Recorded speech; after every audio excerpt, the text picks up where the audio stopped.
ಸಾಲ ಕೊಡೋರಿಗೆಲ್ಲ ಕೊಟ್ಟಿದ್ದು ರೀ, ಆದರೂ ಇಂಟ್ರೆಸ್ಟ್ ಕೊಟ್ಕೋತಾ ಮತ್ತು ಅದು ಬಡ್ಡಿ ಬೆಳೆದ ಸಾಲ ಜಾಸ್ತಿ ಆಗೈತೆ ರೀ. 15 ಲಕ್ಷ ಸನೇಕ ಆಗೈತೆ ರೀ. ಕಟ್ಕೊಂತನ ಇದ್ದುರಿಪ್ಪ, ಇವಾಗಂತ್ರಿ ಪೂರ ಕೈ ಕಟ್ಟಾಗಿದ್ದು ರೀ ನಮ್ಮ. ಅದಕ್ಕೆ ಮಾಡ್ಕೊಂಡಾರ ಅನ್ನೋದು ಏನು ಗೊತ್ತಿಲ್ಲ. ನಂಗೆ ಇಷ್ಟ ನೋಡ್ರಿ, ಸಾಲ ಜಾಸ್ತಿ ಇತ್ತು ರೀ ನಮ್ದು. ಮನೆ ಹಾಕ್ಸಿದ್ದು ಲೀಸಿಗೆ ಕೊಟ್ಟೇವ್ರಿ. ಲೀಸಿಗೆ ಕೊಟ್ಟು ಸಾಲ ಕೊಡೋರಿಗೆ ಅಟ್ಟು ಕೊಟ್ಟು ಎಲ್ಲ ಇದನ್ನು ಮಾಡಿದ್ದು ರೀ.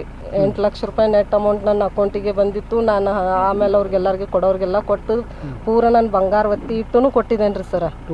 ಸಾಲ ಇತ್ತು ರೀ, ಮನೆ ಹಾಕ್ಸಿದ್ರಿ. ಮನಿನೂ ಲೀಸಿಗೆ ಕೊಟ್ಟು ಸಾಲ ಕೊಡೋರಿಗೆಲ್ಲ ಕೊಟ್ಟಿದ್ದು ರೀ, ಆದರೂ ಇಂಟ್ರೆಸ್ಟ್ ಕೊಟ್ಕೋತಾ ಮತ್ತು ಅದು ಬಡ್ಡಿ ಬೆಳೆದ ಸಾಲ ಜಾಸ್ತಿ ಆಗೈತೆ ರೀ. 15 ಲಕ್ಷ ಸನೇಕ ಆಗೈತೆ ರೀ. ಕಟ್ಕೊಂತನ ಇದ್ದುರಿಪ್ಪ, ಇವಾಗಂತ್ರಿ ಪೂರ ಕೈ ಕಟ್ಟಾಗಿದ್ದು ರೀ ನಮ್ಮ. ಎಲ್ಲ ಕೈ ಕಟ್ಟಾಗಿ ಇದಾಗಿ ಎಲ್ಲ ಸಮಸ್ಯೆ ಆಗಿ ಸ್ವಲ್ಪ ಕೊಡೋದು ಬಿಟ್ಟಿದ್ದು ರೀ. ಅದಕ್ಕೆ ಮಾಡ್ಕೊಂಡಾರ ಅನ್ನೋದು ಏನು ಗೊತ್ತಿಲ್ಲ. ನಂಗೆ ಇಷ್ಟ ನೋಡ್ರಿ, ಸಾಲ ಜಾಸ್ತಿ ಇತ್ತು ರೀ ನಮ್ದು. ಮಕ್ಕಳು ಕರ್ಕೊಂಡು ಮಾಡ್ಕೊಂಡಿದ್ದಾರೆ. ನಾನು ಕೆಲ್ಸಕ್ಕೆ ಹೋಗಿದ್ದೆ ರೀ. ನಾ ಟೋಲ್ ನಾಕಾರಿ ಸರ. ಎಲ್ಲ ದುಡ್ಕಿ ಮ್ಯಾಲ ಸ್ವಲ್ಪ ಜಾಗ ತಗೊಂಡು ಮನೆ ಹಾಕ್ಸಿದ್ದು ರೀ ಸರ. ಮನೆ ಹಾಕ್ಸಿದ್ದು ಲೀಸಿಗೆ ಕೊಟ್ಟೇವ್ರಿ. ಲೀಸಿಗೆ ಕೊಟ್ಟು ಸಾಲ ಕೊಡೋರಿಗೆ ಅಟ್ಟು ಕೊಟ್ಟು ಎಲ್ಲ ಇದನ್ನು ಮಾಡಿದ್ದು ರೀ. ಅಂದ್ರೆ ಬಡ್ಡಿ ಅಸಲು ಅಂದ್ರೆ ಅವ್ರದ್ದು ಜಾಸ್ತಿ ಆದ್ರೂ ಕೊಟ್ಟು 8 ಲಕ್ಷ ರೂಪಾಯಿ ಲೀಸಿಗೆ ಹಾಕಿದ್ದು ರೀ ನಾವು. 8 ಲಕ್ಷ ರೂಪಾಯಿ ನೆಟ್ ಅಮೌಂಟ್ ನನ್ನ ಅಕೌಂಟಿಗೆ ಬಂದಿತ್ತು. ನಾನು ಆಮೇಲೆ ಅವ್ರಿಗೆಲ್ಲರಿಗೆ ಕೊಡೋರಿಗೆಲ್ಲ ಕೊಟ್ಟು ಪೂರ ನಾನು ಬಂಗಾರ ಒತ್ತಿ ಇಟ್ಟು ಕೊಟ್ಟಿದ್ದೇನೆ ರೀ ಸರ. ಸಾಲ ಕಟ್ಟಿದೇವ್ರಿ ಸರ. ಏನೀಗ ಅದು ಇನ್ನೂ ಮನೆ ಬಿಡಿಸ್ಕೋಬೇಕ್ರಿ. ಮನಿದು ಐತ್ರಿ. 8 ಲಕ್ಷ ಲೀಸಿಗೆ ಕೊಟ್ಟು ಇದನ್ನು ಮಾಡ್ಕೊಂಡಿದ್ದು. 1 ಲಕ್ಷ ಹಾಕಿ ಮಾತಾಗಿತ್ತು ರೀ ಅದು ಮನಿದ್ರಿ. 4 ಮಂದಿ ನನ್ನ 2 ಮಕ್ಕಳು ರೀ, ನನ್ನ ಗಂಡ ರೀ, ನಮ್ಮ ಮಾಮಾರಿ.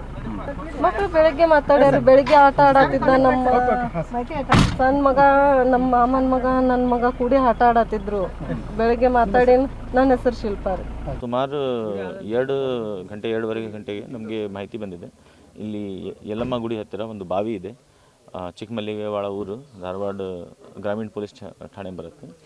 ಅದರಲ್ಲಿ ಒಂದೇ ಕುಟುಂಬದ್ದು 4 ಜನದ್ದು ಡ್ರೌನಿಂಗ್ ಅದೇ ಹೋಗಿ ಡೆತ್ ಆಗಿದೆ.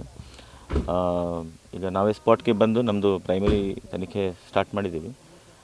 ನಮ್ಮ ಲೋಕಲ್ ಆಫೀಸರ್ಸ್ ಇದ್ದಾರೆ, ನಮ್ಮ ಸೋಕ್ ಆಫೀಸರ್ಸ್ ಇದ್ದಾರೆ. ಡೆಡ್ ಬಾಡಿ ತೆಗೆಸಿ ಈಗ ಹಾಸ್ಪಿಟಲ್ಗೆ ಕಳಿಸಿದ್ದೀವಿ. ಒಬ್ಬ ಅಜ್ಜ ಇದ್ದಾರೆ, ಅವ್ರದ್ದು 80 ವರ್ಷ ವಯಸ್ಸಿದೆ. ಮತ್ತು ಅವ್ರದ್ದು ಮಗ ಇದೆ. ಮಗದು ಅರೌಂಡ್ 40 ವರ್ಷ ವಯಸ್ಸಿದೆ. ಮಗದು 2 ಮಕ್ಕಳು ಇದ್ದಾರೆ. ಒಬ್ಬರೇ ಗಂಡು ಮಕ್ಕಳು ಸುಮಾರು 12 ವರ್ಷ, ಒಬ್ಬರೇ ಹೆಣ್ಮಕ್ಳು ಅವರು 11 ವರ್ಷ ವಯಸ್ಸಿದೆ. ಸ್ವಲ್ಪ ಟೈಮ್ ನಂತರ ನಮ್ಮದು ಇನ್ವೆಸ್ಟಿಗೇಷನ್ ಸ್ಟಾರ್ಟ್ ಮಾಡ್ತೀವಿ. ಆವಾಗ ಅಲ್ಲ, ಗುಡಿದು ಬಾವಿ.